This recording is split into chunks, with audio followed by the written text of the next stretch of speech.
Okay, so imagine having one AI workspace where you can plan the video, create the visuals, put the whole project together, and even make content for clients without jumping between a bunch of different apps. I found a platform that says it can handle pretty much the whole process, from your first idea to the finished video. And it's not limited to shorts either. You can make product content, cinematic ads, anime stories, music videos, social posts, or even client work. The whole point is keeping the production in one place, instead of constantly moving files and switching tools. Sounds good, but I don't want to judge it just by looking at features, so I'm actually going to build a project and see how it performs. Hey guys, I'm Zarel, and today we're checking out Flova AI. Rather than just running through a feature list, I'm going to use the actual workflow and take you from the starting idea all the way to the final result. Let's get into it. After logging in, you land on a pretty clean dashboard where you can start a new project. For this one, I'm using one of Flova's built-in skills, and this is where things get pretty interesting. Skills are basically reusable production setups that help structure the whole process, from creative direction and storyboards to model selection, generation settings, and later revisions. There are skills for product reviews, UGC ads, anime, short films, commercials, social content, and more. I'll pick the one that fits my project, customize it around my idea, and use that as the base for everything else. From there, I can choose the AI models I want instead of being locked into just one. For images, there are options like GPT Image 2, Midjourney V7, and Dream 4.5, while video generation includes Dance 2.5, Kling 3.0 Omni, Veo 3.1, and Sora. Dance 2.5 is also built directly into Flova, so you don't have to leave the platform to use it. Flova currently says it's fully unlocked with double credits for a limited time,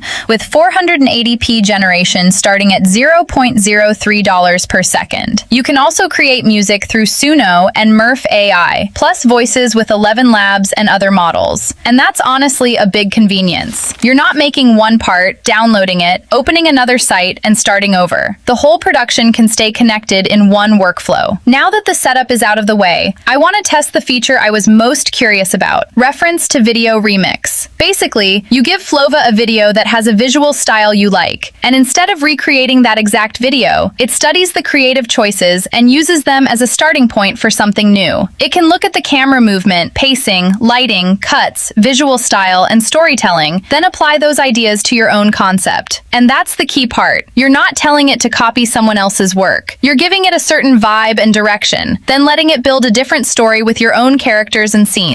So here's what I did. I uploaded my reference, added the prompt for my idea, and started the process. But it doesn't just jump straight into generating the final video. First, Flova analyzes the reference and breaks down the shots, lighting, camera movement, pacing, editing, and storytelling. It then turns all of that into a production plan and storyboard before generating the actual video. You can review that plan first, change the pacing, rewrite scenes, or adjust the direction before moving forward. Once everything looks good, Flova generates the characters, environments, and other visual assets while keeping the look consistent from shot to shot. And here's a feature that's super handy. If one scene comes out wrong, you don't have to redo the entire project. You can comment on that specific shot, explain what needs fixing, regenerate just that scene, and leave the rest untouched. There's also an asset library where you can save characters, locations, references, music, and other assets for later. So if you're making a series or reusing the same characters across multiple videos, you don't have to start from zero every time. Once the visuals are done, you can move into the audio. Flova can generate background music and sound effects, gives you different options to preview, and then syncs everything before the final video is put together. Once the final video was ready, I compared it with the reference to see how close the overall direction felt. You can still notice some of the same visual energy, but the result has its own story, scenes, and execution. So it doesn't just feel like a remake.